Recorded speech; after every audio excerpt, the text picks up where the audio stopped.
بسم الله الرحمن الرحيم.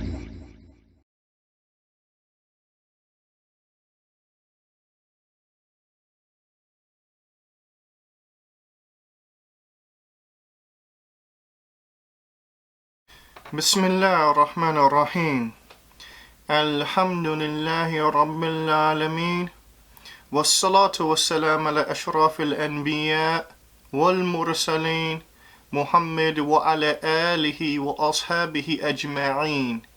أما بعد، إخوة الإسلام يا عباد الله, I'd like to briefly take a look at the issue and or discussion concerning making dua or supplication after the obligatory prayers.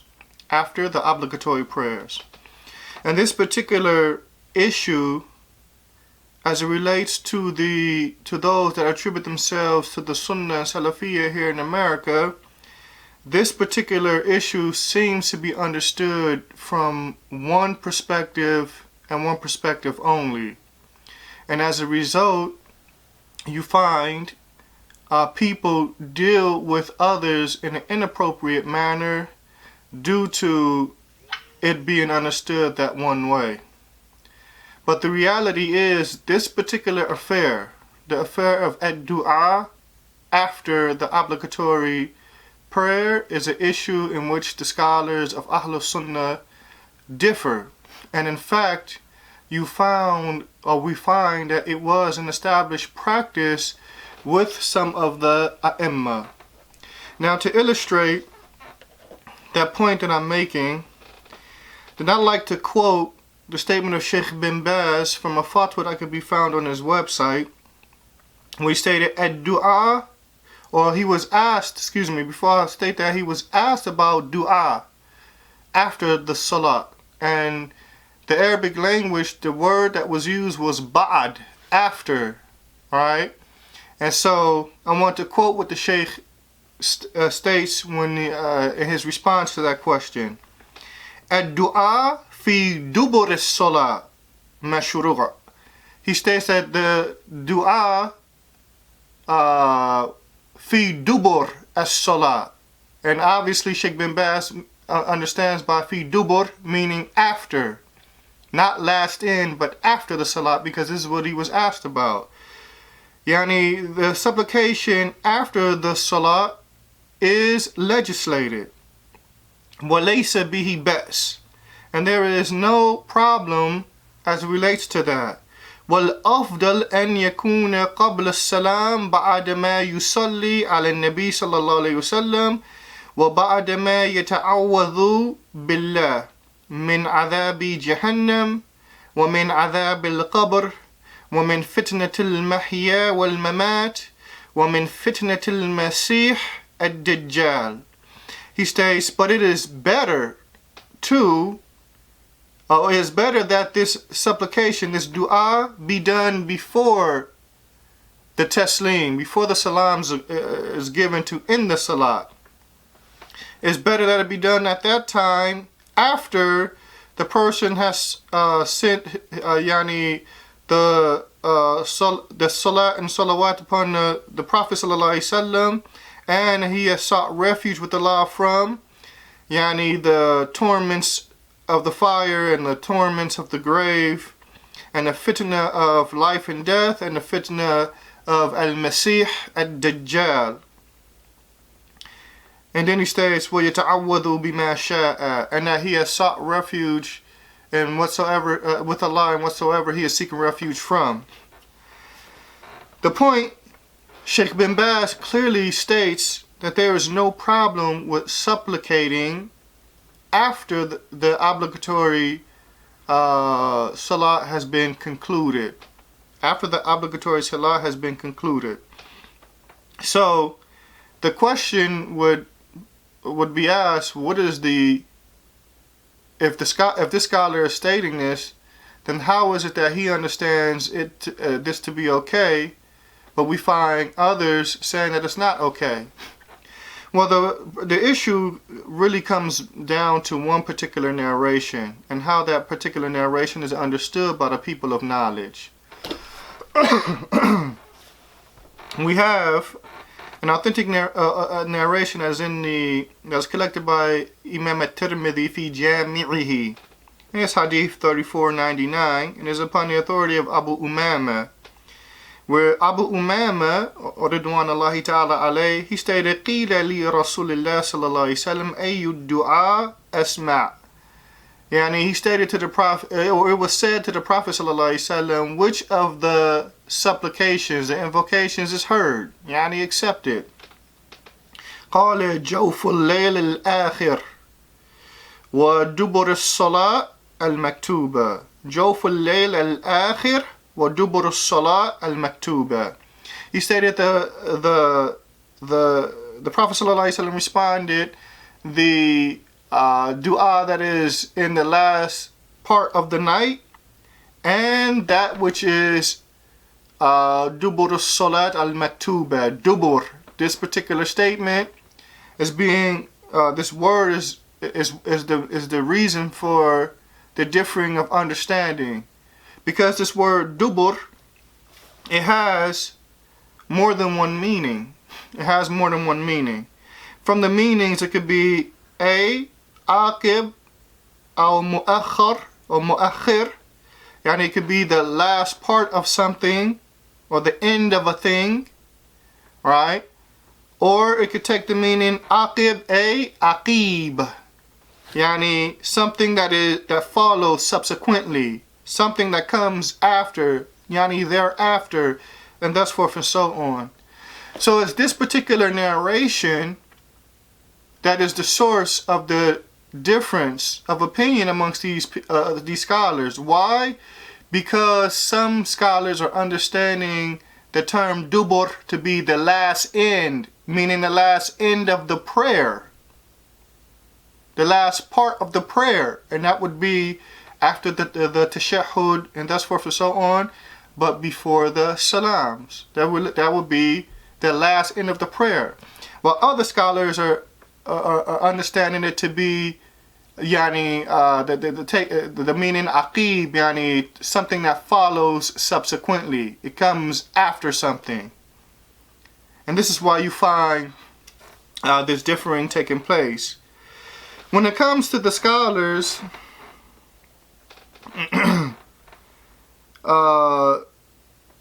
that state that its intent is yani the last end of the salah, then you find them, specifically as Sheikh Muhammad ibn Salih al-Uthaymin rahmatullahi ta'ala alayh, in a lot of his statements concerning this particular mas'ala, you'll find him quoting the statement of one of the statements of Allah to substantiate his position. That being, فَإِذَا قَضَيْتُمُ الصَّلَاةِ فَاذْكُرُوا اللَّهَ قِيَامًا وَقُعُودًا وَعَلَى جُنُوبِكُمْ. Yani Allah, the statement of Allah, and when you have completed the salah, then yani remember Allah standing, sitting, and on your side. And one of Shaykh Uthaymin's arguments is that he states here in this particular verse, Allah Tabaraka wa Ta'ala clearly states that after the prayer, what Allah is commanding us to do is remember Him. So the remembrance of Allah is that which is to be done after the prayer. And he did not state, yani, supplicate to Him. He stated, remember Him. And so Shaykh Uthaymin basically states that, so what's intended by dubur here, based off this particular statement of Allah, is that dhikr is for after the salat, dua is within the salat. Dua is within the salat. They also have another narration, or an authentic narration, that is muttafaqun alayh, yani found in the authentic collections of both Imam al-Bukhari and Imam Muslim. And it is the hadith of Abdullah ibn Mas'ud Ridwanullahi ta'ala alayh. And this particular narration is when the Prophet ﷺ was teaching his companions the tashahhud. And after he is teaching them what to say in the tashahhud, he then states, ثُمَّ يَتَخَيَّرْ. من المسألة ما شاء. Then or thereafter, meaning thereafter the tashahhud, after saying the tashahhud, then you could choose to request from Allah, yani request or supplicate or invoke Allah with whatever you will. With whatever you will. So it's this narration and those that are similar to it that are being used to state that the dua is before the salams, at the end of the salah or the prayer, but not after the prayer. But not after the prayer. So this is where you find that understanding coming from. As for those that hold a different opinion, I state that, look, it's okay to supplicate after the prayer, then they understand these textual the text slightly different. One of the proponents of this particular position is Al-Hafidh ibn Hajar Al-Asqalani, and he states concerning the statement وَدُبُرُ الصَّلَاةُ الْمَكْتُوبَةِ, and the other narrations that are specific to dhikr that state the same thing, dubur as-salat, or after the salat. He states, قد ورد الأمر بالذكر دبر كل صلاة والمراد به بعد السلام إجماعا فكذا هذا حتى يثبت ما يخالفه. Ibn Hajar, he states, indeed it has been reported, or this command, the command to remember Allah, it has been reported to be done after every salah.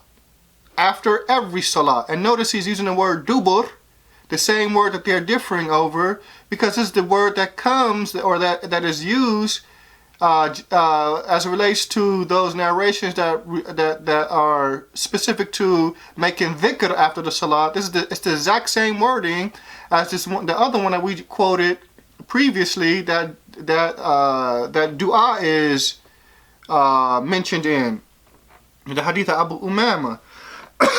So he states, Al-Hafidh, وَالْمُرَادْ بِهِ بَعْدَ السَّلَامِ إِجْمَاعًا. And what is intended by dubur as-salat, what is intended by this is that it is after the salam, after the taslim to end the prayer. And he states, ijma'an. This understanding is, there's a consensus on this understanding. Meaning, no one differs amongst the scholars on dubur as-salat or fi dubur as-salat, and thus for so on. When it comes to the narrations about dhikr, no one differs concerning what's intended by it, that it is after the salah. So he continues, and likewise, this issue, the issue of dua, should be, he's stating, the issue of dua is understood the same way until you have something that is firmly established that opposes that understanding. Meaning, in other words, what he's saying is that it is understood that fi dubur as-salat means after the salam as it relates to dhikr. So what do you have to use, what are you using as a proof to say that it doesn't mean this for dua? He's basically stating that just like it would mean this for dhikr, it likewise would mean that for dua, unless you have something that is firmly established that opposes that understanding. That opposes that understanding. Now this statement of Al-Hafidh ibn Hajar Al-Asqalani is not a weak argument. This is a strong argument that he's making. Because when we go back to the statement of Shaykh Uthaymeen concerning the verse, that's not something that's exactly explicit in showing that only dhikr could be made after the salah. That's something that he's deducing from that text. That's something that he's deducing from that narration, from that ayah. And likewise, the narration that I quoted. That doesn't mean that the narration that's quoted, it's not explicit in stating that dua is only made after after the tashahhud, the hadith of Abdullah ibn Mas'ud. So again, Al-Hafidh, his statement is not a weak statement. It's a strong statement that he's making. But then when we go into and we look at other factors, we see that there is some statements, or there is a statement from amongst the companions, or a companion and from the tabi'een, that understood that dua after the salat was allowed. And it comes in the tafsir of the statement of Allah Tabaraka wa Ta'ala in Surah Ash-Sharh, where Allah says, فَإِذَا فَرَغْتَ فَانصَابْ وَإِلَىٰ رَبِّكَ فَارْغَب. And when you have completed or concluded, then exert yourself, and towards your Lord be hopeful, or be desirous and or hopeful. Ibn Kathir, wa rahmatullahi ta'ala alayh, he states, قال علي ibn Abi Talha عن ابن عباس فإذا فرغت فانصب يعني في الدعاء. Ibn Kathir said that Ali ibn Abi Talha narrated from Ibn Abbas that when you have completed or you have finished, then exert yourself. He stated, exert yourself fi du'a. Exert yourself fi du'a. Because what was understood by فَإِذَا فَرَغْتَ, when you are finished, what is understood here is when you are finished praying, then exert yourself in dua. That is one of the interpretations that is found with the a'imma of this deen. And it is the interpretation specifically found with Ibn Abbas Ridwanullahi ta'ala alayh. So much so that Imam Ash-Shawkani in his tafsir, when you look up this particular verse, he states, أي إذا فرغت من صلاتك أو من التبليغ أو من الغزو فانصب أي فاجتهد في الدعاء واطلب من حاجتك. Now, Al-Imam Ash-Shawkani kind of combined all of the varying statements. He stated, what is intended is when you have completed your prayer, or when you have finished, or when you're finished from conveying, giving dawah, I would assume, or when you have completed your war expedition, then exert yourself, be diligent in supplicating, making dua to Allah, and request your needs. And request your needs. So Al-Imam Ash-Shawkani understood that this was applicable to being done after the salat. That he was understanding that what was intended was not just dawah and war expedition, but likewise the salat too. When you are finished with that, then exert yourself in supplicating to Allah Tabaraka wa Ta'ala, asking Him for your needs. He also stated, قال قتادة والضحاك والمقاتل والكلبي وكلبي إذا فرغت من الصلاة المكتوبة فانصب إلى ربك في الدعاء وكذا قال مجاهد. He states, Qatada and Dhahak and Muqatil and some of the other scholars from amongst the Tabi'een, they understood إذا فرغت, when you have completed. They understood the statement when you have completed. In that ayah, your prayer, your obligatory prayers, as-salat al-maktuba, fansab ila rabbika. Exert yourself towards your Lord in doing what? Or as it relates to what? Or as it pertains to what? Ad-du'a. Supplicating to Allah. And then he stated, وَكَذَا قَالَ Mujahid. And Mujahid said that same thing. Mujahid had that same understanding. So thus we see that there is a understanding coming from the text of the Quran and the Sunnah, or from the Quran, showing that this dua after the salah can be made or can be done. This is how it was understood by, this particular verse was understood by Ibn Abbas and some of the scholars that have come after him to this very day of ours now. This is a legitimate interpretation of this particular verse. For this reason, we find some of the A'imma, some of the Imams, the specialists of the religion, acting in accordance with this particular understanding, acting in accordance with this. From them, we find Al-Imam Al-Shafi'i, his statement in where he says, and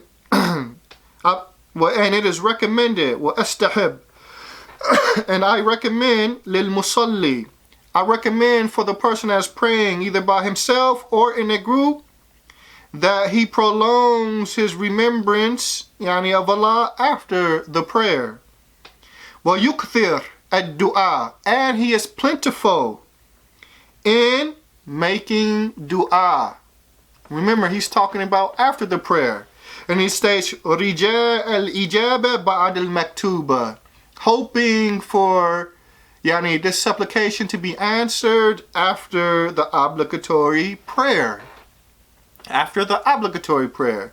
So this is Imam Al-Shafi'i encouraging an individual with doing this and stating that its ruling is mustahab, it is recommended. Ibn Rajab in his book Fath al-Bari, which is his explanation to the Sahih of Imam al-Bukhari, he states, والمنقول عن الإمام أحمد أنه كان يجهر ببعض الذكر عقب الصلاة. He stated that it is reported or transmitted from Imam Ahmed that he would say some of his remembrance, he would remember Allah audibly after the salah. Then some he would say silently. And he would complete the tasbih and the takbir and the tahmeed silently, and he would supplicate, make dua silently. This is after the prayer. This is after the prayer. Ibn Qudama al-Maqdisi in his book Al-Mughni, he stated in one of the sub-chapters, وَيُسْتَحَبُّ ذِكْرُ اللَّهِ تَعَالَى وَالدُّعَاء أَقِيبْ صَلَاتِهِ وَيُسْتَحَبُّ مِنْ ذَلِكَ مَا وَرَدَ بِهِ الْأَثَرِ. He states, and it is that the remembrance of Allah and dua after his prayers is recommended. It is recommended.